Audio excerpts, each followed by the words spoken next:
Wow, guys, this is the unique operation that was done, I think, accidentally by Ukrainian army. So on the way to hit some of the Russian infrastructure yesterday night, our guys spotted the Russian helicopter and dived down to hit it. So you can see the rotor blade over there. And it seems like definitely it was hit by FP1 drone. It's not FPV, it's the long-range drone that is made by the Firepoint company. Guys, this video tells us so much information about how Ukraine uses FP1 drones on Russian territory and on occupied regions. Actually, there is a drone operator who receives the signal live from the camera of the drone and able to direct the drone precisely to any sort of the Russian infrastructure.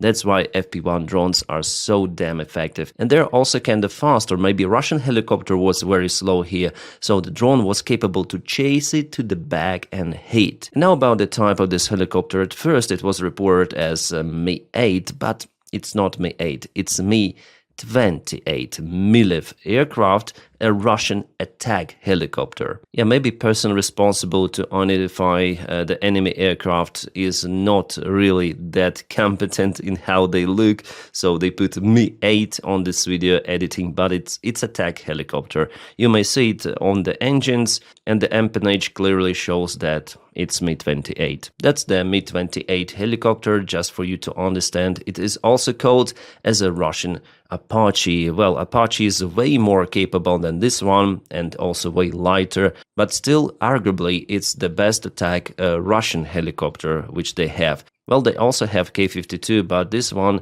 according to its characteristics, performance, experts say is better. And you may see the silhouette too of the engines, also this plank at the empennage part near the after rotor. So as for me, it is clear that it's Mi-28 and not Mi-8. Mi-8 is the transport helicopter. Mi-8 is more thick. It doesn't have the engines split apart. They're all together. And our experts already have the same opinion, so the placement of the engines, and here you can see Mi-8, different tail, different engine composition.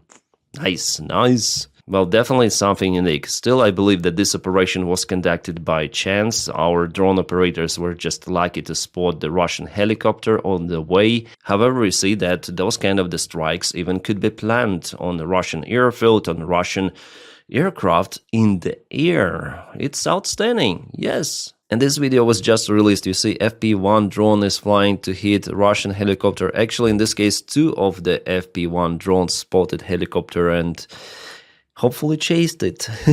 Yeah, I definitely hope this operation was successful, because video cuts just over here. Yeah. But of course, the main task for Ukraine is to hit the Russian military and energy infrastructure. For example, this is the occupied Donetsk.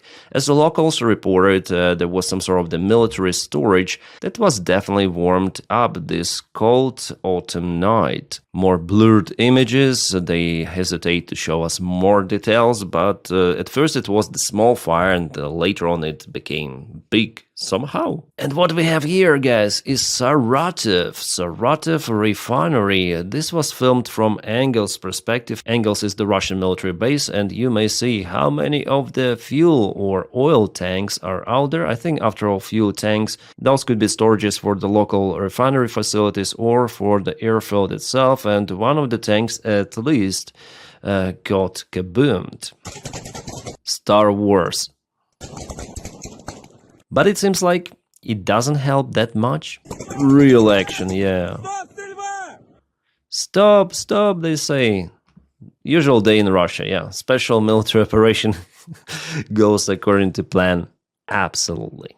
Plus, the last night, Russia lost one more oil refinery in Sызrань. Well, at least it was severely damaged and now on maintenance. My friends, in this video I'm gonna speak about absolutely everything. Frontline updates, the situation with this so-called peace deal, and how Trump is already tacos with that proposal. Plus, we're gonna discuss lots of the other news related to Ukraine, and not only. So bear with me, and just right now, give me a favor. Press your like to this video and subscribe for the channel, because your subscriptions and your likes, they really matter to propel this video in YouTube algorithms. Thank you so much. Let's go. I would continue with the front lines if you don't mind. So here we have the information that Ukraine went on a counterattack from Stepnohirsk. Yeah, Ukraine, in this part of the map, it has some of the losses. You see, kind of far away from the front lines, Ukraine lost one of the vehicles. Yeah, guys, I have to say about the losses too.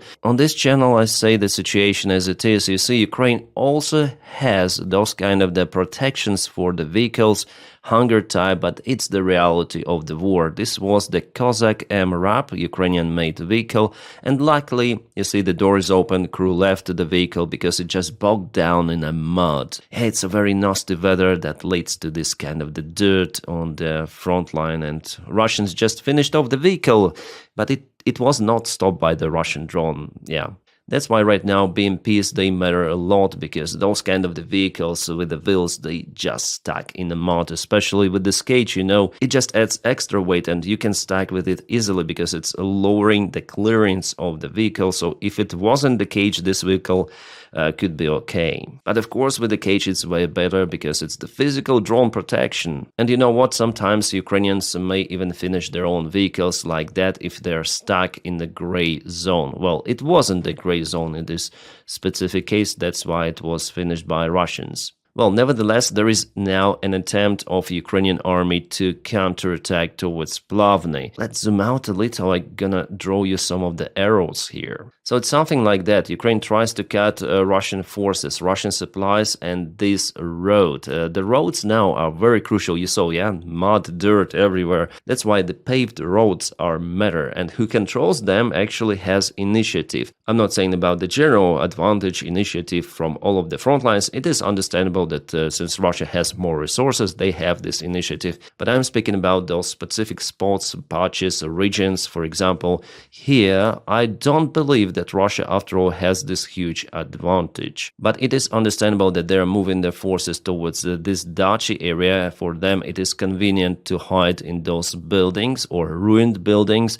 They don't want to operate in open fields, but it makes them vulnerable because they may advance only in this very thin, narrow corridor. According to the information from analytics, there were attempts of Russia to cut the road E105 for supplies of Ukrainian army, but all of those attack attempts failed for Russians. Here Russia uses just infantry forces, but the Ukrainian soldiers were already spotted in this area, this block with multi-story buildings, and let's check out this video. Yeah, this is the enemy. They go to the basement of this multi-story building. Those buildings are damaged because it's the third Russian attempt to get this particular block under control. Well, in this case, Ukraine played very smart. Ukraine put the waiting drones in those streets, and they were monitoring the Russian infantry movement. And later on, they hit exactly the place where Russian infantry went to. Yeah, someone is running away, but not for a long time. Sorry guys, I cannot show you those videos in precise details. I hope you understand why. Here's the thermal camera also. So Ukraine is very concentrated on this block. And later on, somehow, maybe with aviation bomb, I don't know, the building was collapsed. Wow. Yeah, I don't think that something is left out of this Russian infantry group. And again, it shows of how many drones are out there on the front lines, how Ukraine operates them elsewhere. And guys, I monitor all of those videos coming from the front lines, and I would say that the Ukrainian drone operators are more capable than the Russian ones. Yeah, Russians also have the Rubicon unit, but it's the only one the same as capable as many of the advanced Ukrainian brigades who continue to operate the same way as Rubicon. Strangely, but now there is the trend of hunting one drone units against the other drone units. For example, the same Russian Rubicon unit has the task to eliminate Ukrainian drone positions. The same goes for Ukrainian drone operators, and they ambushed lots of the Rubicon drone operator positions too, especially in Pokrovsk. Actually, Russians now are careless in Pokrovsk. Their losses skyrocketed because it is the rush for them to occupy Pokrovsk because the task is set by Putin himself. But we see that for the couple of weeks, Pokrovsk still holds. I mean, even Russians recognize it's not entirely occupied, and there is the risk for Mirnograd. Obviously, Ukrainian army is in a very big problem in that place. We're gonna discuss that area too today, but in general, I may say that Russian army there bogged down, and not just there.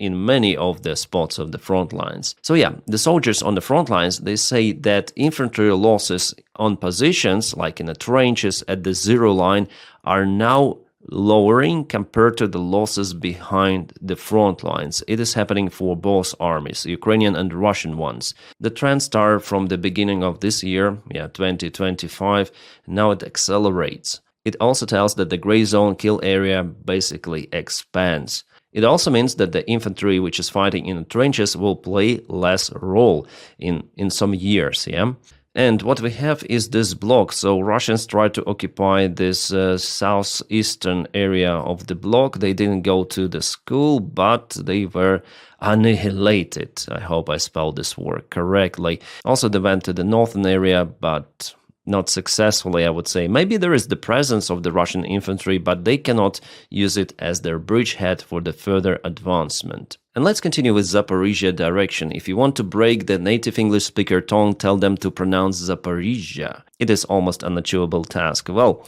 here the news are not that good for Ukraine because Russia expanded its territorial gains. They're already in Vysoke and Zeleny High. So it is clear that they are moving towards Gulaipole itself, and for the first time they start the massive bombardment of Gulaipole, this area which they potentially may use as the spot for their infantry infiltration. It was like this role of bombardment. Well, still Russia will have to spend lots of the time to occupy Gulaipole, and definitely it is like this one of the main defense spots and hub centers for Ukrainian army. Unfortunately, Russia uses aviation gliding bombs. I would say it's one of those decisive weapons that gives them advantage on the front lines.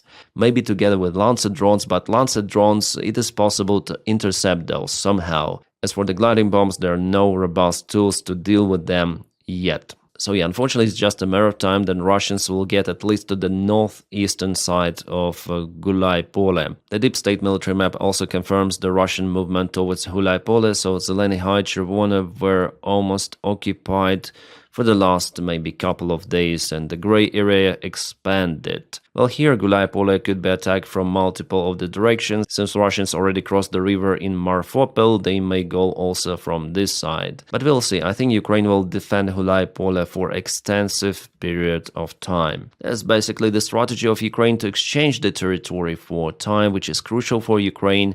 And unfortunately here, the defense is kind of weak for Ukrainian army compared to Donbass. Well, in Radysne, Russians went there, put their flags, but nothing happened more. There is the great possibility that those attacks are mainly for PR, because from the videos I saw, all of them are being hit by FPV drones in the High Village and also in Radysne. Danilivka is in a gray zone for almost 1 week. That's why all of those attacks, they're in a gray mainly. Russia has their presence sometimes somewhere, but hesitates to send main reinforcements. Well, they tried to do it in Oleksiivka and were caputed, so you understand what I'm talking about. Even with their stupid attempt to get Novopavlivka, Russians failed. It became the trap for them. They all were annihilated. And there is no any new evidence published for the last 3 days at least, showing at least moving Russians. They all prefer not to show the signs of life. Alright, now let's go to Pokrov's direction, where Russians actually moved just a little in the northern side here, Chervony Liman, So here Ukraine tries to counterattack from Suhetske, but because Russia already made their bridgehead in Ruzzia, unfortunately they were capable to supply their group with a massive amount of the forces, which were 2 times, or at least now 2 times bigger than Ukrainian army presence here. So today they went to this part of the field, but still Ukraine has the gap here for supplies, even though supplies are quite risky for Mirnograd and only possible during thick fog conditions. Yes, weather plays the great role, and Ukrainian military command still hesitates to remove Ukrainian army from Mirnograd. Well, maybe they know more, since Mirnograd is holding for already 2 weeks in the same more or less position. I would say the same bottleneck, but still there is the huge risk for Ukrainian army. The deep state also tells about the light Russian army movement in this area today. They just crossed this lake. Nothing substantial, I would say. The situation itself is concerning, not this small Russian movement. In Pokrovsk direction, Russians tried to send some of the reinforcements using vehicles, but all of them were kaputted on the way. Infantry also was chased, as well as some vehicles. Ukrainian drones sometimes operate very deep. 20 kilometers is the standard of nowadays. Unfortunately, there are also bad news from the front lines. Our guys were captured by Russians in Pokrovsk direction. It happened, and they were unalived right away. This war crime was filmed by drone. Russians are just barbarians. Let's stay on this map for a while. In the northern area here, Russians already moved towards Vladimirovka, almost completely occupying this village. But I don't believe that in a close perspective Russians may regain those territories of Zoloty Kolodets, Kucherov Yar, because Ukraine deployed very capable forces here. They will not let Russians go, especially across this natural obstacle. There's the hill. The higher elevation is always better. Also in Konstantinivka, Russia advanced again with a big gray area towards Ivanopilya, Pleshivka, and towards what? Some sort of the local school, private households. So, the fight's already ongoing in Konstantinivka itself. Russian generals reported to Putin that Konstantinivka is almost fully under their control, but it is not happening like that. I think that the fight for Konstantinivka will go for a very long time, since this area is very defended. I mean, Konstantinivka, Drushkivka, Kramatorsk, which is the big settlement, and Slavyansk. Altogether, it's way bigger than Bakhmut. So just imagine how many losses Russian army potentially may have here. And here we have the image taken from Konstantinivka direction. Russian supplies were hit. You see, they are forced to take just paved roads because of the dirt out there. Ukraine is working to hit those Russian supplies. It's very important for Ukraine. Basically, that's what makes the Russian advancement very slow. Ukrainian drones. In Siversk, Russians also went to the settlement. The fights there continue for several days consecutive. You might see there is the pocket and those fields. I don't believe that there is the presence of Ukrainian army. Maybe in the settlement of Zvanivka, after all, yeah, but here it's hard to tell. The situation fluctuates on the front lines with changes coming every hour. So no any map may tell you in precise details what is happening, but the general picture we may see. In those settlements as Konstantinivka, Pokrovsk, we have more details because the use of the drones is more, so we have more confirmation from the drone videos. As for Liman, the settlement will be occupied basically because there is the collapse for Ukrainian supplies after Russians hit this bridge. With that, they may occupy Liman this winter, but they are unable to send their forces to Slavyansk any longer because they cut the only one supply line for them. So they prefer to have this small achievement rather than to go for something bigger. Or maybe they understood that Ukraine in any case would blow out those bridges if Russia occupy Liman. So for them it will be the faster task to go to Liman now. Alright, Kupiansk, the city that was proclaimed to be fully occupied by Putin himself.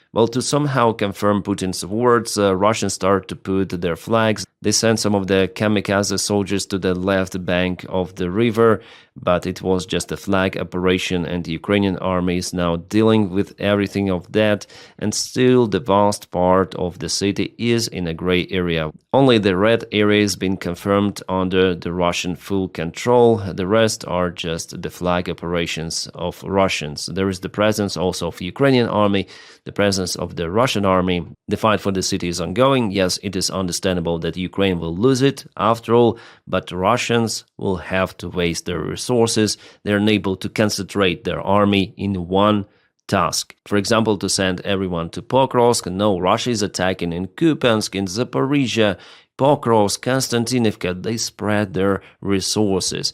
So they cannot achieve a single big breakthrough, but if they concentrate their forces in one direction, for Ukraine it would be even better, because in that case Ukraine may also deal with that, sending lots of the drone units, artillery to the same spot. With the modern-day war style, Russians will not have an advantage. Maybe that's why they're attacking from multiple of the areas to spread Ukrainian resources alongside the front lines, because after all, Ukraine has less resources than Russians. Well, in case of Kupiansk, it's interesting that Ukraine tries to cut Russian supplies in this northern area. Russians are using this kind of the road, and they have their bridgehead or supply hub in Zapadne village. What is this? Fentanyl? Сейчас, не дай бог, ты упадешь, пидорас. Я тебя Oh my, this is really Russian. Those are Russian soldiers. Oh my god. Are they being deployed to the front lines? Пьяный был. Ты зачем подписывал контракт? А зачем? Yeah, they say like, why you signed the contract, this instructor? Okay, they're in a training somewhere, training camp in Russia. They're taking everyone, guys. Yeah, I'm not saying that Russian army is just like that. It is capable. They're taking the ground. They have very experienced soldiers and fighters, but at the same time, they hire those guys. And I understand why. They'll be given this substance that they like and also Russian flag, and they will go across the fields, several kilometers, wave the flag, and boom, that's it. They'll accomplish their mission. Judging on those flag videos, mostly those are waved by those creeps. Ты что думал, здесь детский сад тебе нахуй? Реабилитационный центр? Нянчиться? Yeah, it's like, did you think that army is a rehabilitation center for you? Why did you sign the contract? And the guy tells that he was mobilized. В баньку водят. Хули надо-то еще? Ты зачем подписал контракт? Oh, it's like a Fallout game, Wasteland, some of the ghouls. Jeez. Yeah, in that condition, they cannot even stand normally. They need their special fuel to be functional. Пьяный был. Ты зачем подписал? Тоже пьяный был. Okay, so the main question is, why did you sign the contract with the Russian army? And all of them replied, I was drunk. And this guy wearing helmet, he said, I was drunk, I was taken. Oh my god. Well, together with those clumsy soldiers, Russians have clumsy cars, which they use. Like, this is the Mad Max. 21st century Mad Max. Who would have thought that those vehicles could be effective? But they are. They move faster, they're damn cheap, and mainly Russians just steal them from locals. And the outcome for the big tank or this vehicle, it's pretty much the same. So why to pay more if you just need to deliver infantry on the front line? And Russian tanks are used just to back up BMPs or infantry carrying vehicles, MTLBs, Russians have those. Mainly tanks are not working as tanks any longer. They're put ahead just because they may sustain more of the drone strikes, and they also may carry the mining plug in the front. Wow. They even cannot rotate their turret any longer. So if the weather is good, those vehicles are pretty much okay to advance even across the field roads. But now we see less of those because of the bad weather. Meanwhile, Russians start to mobilize Ukrainians against Ukraine. This is happening in occupied city of Berdyansk, the southern area of Ukraine. As you see, many of the locals are coming from the Russian conscription center right into the bus and will be delivered maybe directly to the front lines, maybe via training center to the front lines, but it's not a volunteer mobilization. No, they were forcibly mobilized. That basically shows why Russia needs Ukraine also to mobilize its people for the further wars. If they do not hesitate to take those to fight against their own country, imagine what it might happen if Russia really gets Ukraine under its control. Alright, we have some more news around the capitulation deal that was proposed to Ukraine by the United States of America. Well, as usual, Trump chickens out. Why? Well, because this deal is not popular, not even in Europe, but also among Republicans. Yes, people from his own party, they condemn this proposal. They say it's nonsense. There are multiple of the GOP representatives who wrote this stuff in Twitter. I will not quote them. You may already know. And it seems like the Trump's team understands that the rating of Donald, the approval rating, is record low. Plus, he continued to follow unpopular steps because in America, people, they mainly do not like Putin. They see Russia as enemy, as competitor. There is crazy part of society that thinks that Russia is a friendly state. Like, for example, Derek Hoffman, who with his family went to Russia from Texas and fighting for Russia somewhere. Maybe he's alive, maybe not. I need to check the information about him, by the way. But mainly people, they don't like Russia. And they see that Trump proposing what is written by Russia, by Dmitriev to Ukraine, to surrender its territories. Come on, this proposal simply cannot be popular in the United States of America. So why does he chicken out? Well, let's listen. I hope you'll understand what is out there, because as usual, there's a helicopter very close with a running auxiliary power unit or something. Is this your final offer to Ukraine? No, not my final. Is it your final offer to Ukraine? He said, no, not the final. So he already chickens out with that proposal because it is not accepted. It cannot be accepted by Ukraine, by Ukrainian allies in Europe, because it is a capitulation. Without any sort of the real security guarantees for Ukraine, without Russian concessions, they're just Ukrainian territorial concessions, and Ukraine should reduce its army. Come on. Ukrainian army is the main security guarantee, as we see, judging on the history. According to the deal, the conditions for Russia to attack Ukraine successfully once again are pretty much ideal. So Putin, it's like invitation for Putin, go and take Ukraine. You finally can do it. Bloomberg says that the key figures in the United States administration didn't know about the plan till the very last moment. Then the details were leaked by Dmitriev. It is already understandable because Witkoff tweeted accidentally himself about it, thinking that he is sending the private message, that probably it was leaked by K. K is Kirill Dmitriev. So I may understand it as the behind-the-curtain game by Dmitriev and Witkoff, even behind Trump's back. It could be like that. Witkoff has his own private interest. It's 100%, judging on his behavior. He is pro-Russian dumb fuck. So the idea for him was to come out with a deal out of nowhere, to present it as something really robust to Donald Trump, and Donald Trump was fool enough to believe in that bullshit. Because after all, it's his friend Witkoff who also has the common shares in Trump's crypto companies and many more other businesses. But de facto Witkoff is incompetent, delusional guy who has been used by Russia fully. He is a Russian asset. For Donald Trump, we may have some of the questions whether he is a Russian asset or not, but Witkoff, it's 100%, absolutely. I guess even J.D. Vance was not aware of that one. He started to spread some sort of the nonsense about Russia and Ukraine should kiss each other, trade and make a deal, any sort of the deal. Let's make peace, not war. So he was saying like 5 years old. It is similar to saying poor people should earn more and stop being poor, yeah? And today he came out with this. Any Ukraine-Russian peace plan has to stop the killing while preserving Ukrainian sovereignty, because be acceptable to both Russia and Ukraine. It will never be.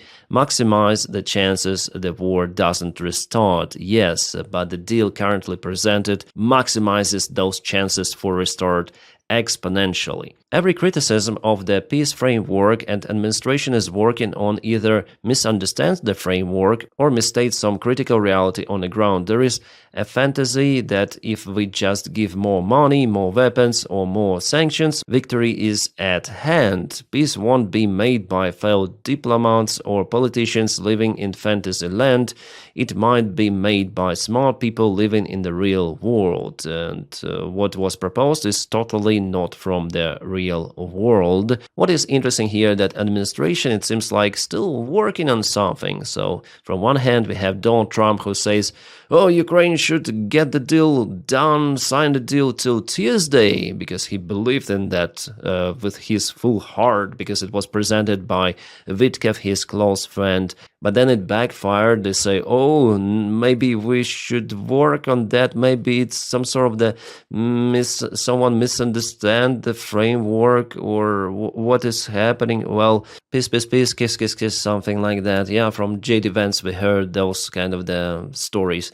Well, here he is not correct. The sanctions are not working. No, every kind of the pressure on Russia is definitely working. But we see the pressure on victim from the United States of America. A really huge pressure applied on Ukraine. Well, luckily, there are sanctions introduced against Russia, but Ukraine is pushed even more with this peace deal, which will not be accepted. Well, tomorrow in Geneva, there will be talks between Ukraine, United States, and European representatives. Well, they will discuss that bullshit, but Ukraine and the Europeans already stated that they will never ever accept the shrinking of Ukrainian army and for Ukraine to give up its territories just like that. Also, European officials say that it's basically encouragement of Putin for his war crimes. 100%, yes. Only pro-Russian puppets as Orban are satisfied with the deal. They say Ukraine should sign it immediately. We will block all of the support for Ukraine, economical, military.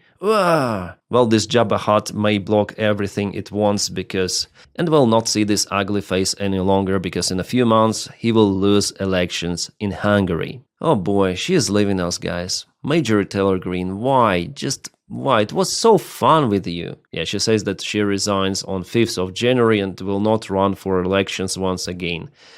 Whew. And Donny, he's just beaten her in the back, saying that she would have no chance of winning.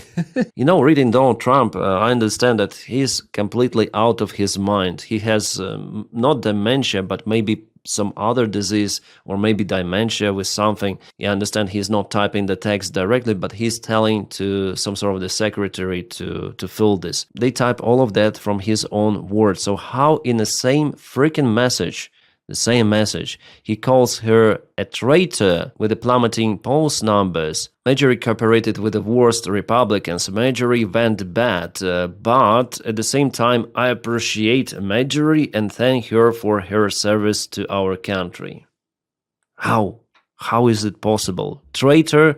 I appreciate traitor? What? That's all about Donny. We should not take those posts or what he says seriously. Because he might change his mind. He's completely out of mind. Yeah, he is not changing his mind because the mind itself is sick. Just recall what Trump was saying and writing about Mamdani, the newly elected mayor of New York. But then they met. Okay, it was a great honor to meet Zoran Mamdani, the new mayor of the New York.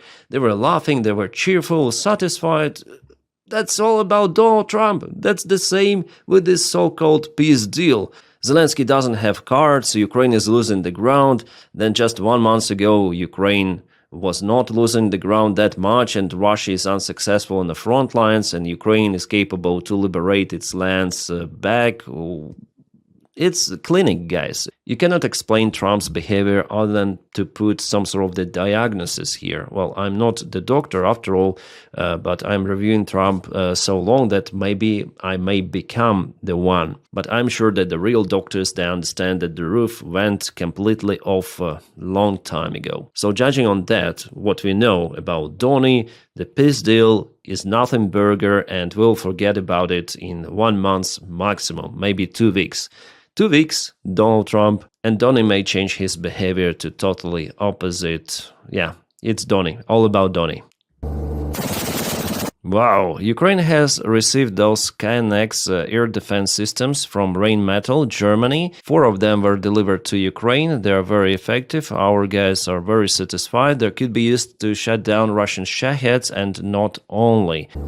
Yeah, they're very, very advanced and powerful. Awesome. Germany, thank you. Some of the news relative to Ukrainian corruption scandal. Oh my god, just look at this face. This is Zuckerman. Oh, Yeah, the Shrek-like face is so honest. Absolutely trusted person to give money. So anyways, Ukraine put the warrant on those guys and now they're in international search. But of course, Israel will never give them back to Ukraine because those are Israeli citizens and it's against Israeli policy or legislation to give their citizens to other countries. So my personal prediction that they will never be prosecuted and they will live their best lives outside Ukraine. Sadly. Yeah, Timur Mindic, who is a long-time friend and partner of Zelensky, and Zuckerman, who also knew Zelensky and they were friends with Mindic. Very terrible, guys, very terrible. Oh my god, what is happening to the Russian economy? Is it shrinking? Could it be like that? The central bank discovered a 10 trillion ruble time bomb on banks' balance sheets. The economic slowdown, escalating sanctions, and sharply rising interest rates have created a time bomb under the Russian banking system, equivalent to 2 annual Moscow budgets. Well, so far it's not that huge. I think 10 trillion Russian economy will still last, but whether it will be capable to pay its soldiers, that's the other story, because the main motivation for Russians to go to Ukraine is money. Even the Russian propaganda shows millions of rubles on billboards, on TV screens. Join army, and you'll be rich. Dead but rich, yeah. So without this motivation, obviously Russia will not be capable to continue its war in Ukraine. It's 100%. And that's the plan of Vitkov and Dmitriev to save Russian economy, save Russian army, and after it, to attack Ukraine once again. But we know that it will not go because Ukraine will not accept it, as well as Ukrainian people. It's not just about Zelensky, it's not about Ukrainian government, not about allies. It's about Ukrainian warriors and Ukrainian people. My friends, thank you for making my job possible with your kind support on Patreon. The link for it is in the video description just below. And also, thank you for supporting me on membership. You may press join button to join the membership, and that's how you make me post videos every day. Thank you so much for keeping me motivated. You're just awesome. If you don't have that opportunity to support me on Patreon or membership, just press like and subscribe for the channel. By doing so, you also help me a lot to propel this video in the YouTube algorithms. Now, my friends, I wish you all a peaceful sky wherever you are and have a great time.